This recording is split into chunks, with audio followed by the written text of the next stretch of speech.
இன்று செஞ்சி மாநகரில் செஞ்சியர்கோன் காடவனுடைய வம்சாவழியிலே வந்த கோப்பரும் சிங்கனுடைய பிறந்த நாள் விழா செஞ்சியிலே மிக விமரிசையாக சோழ வணிகப்படையின் சார்பாக கொண்டாடப்பட்டு கொண்டிருக்கிறது.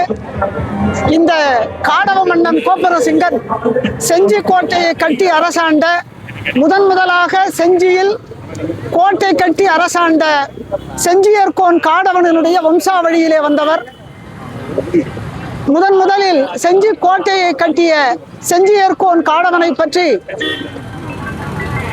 விக்கிரம சோழனுடைய அவையிலே அவைப்புலவராக இருந்த ஒட்டக்கூத்தர் எழுதிய விக்கிரம சோழன் உலாவிலே வருகிற பாடல் வரிகள் தான் இந்த செஞ்சி கோட்டையை முதலிலே காடவ மன்னன் கட்டினான் என்பதற்கு சான்றாக இருக்கிறது.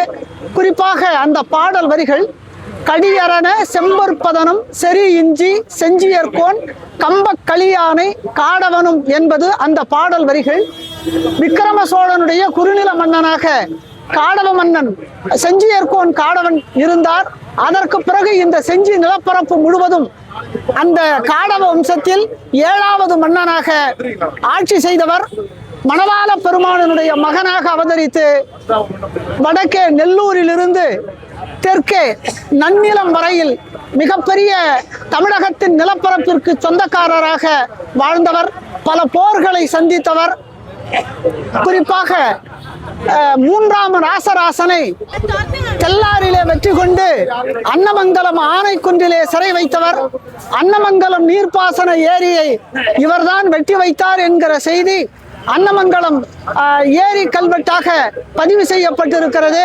இன்னொரு சிறப்பை சொன்னால் நீங்கள் எல்லாம் ஆச்சரியப்படுவீர்கள்.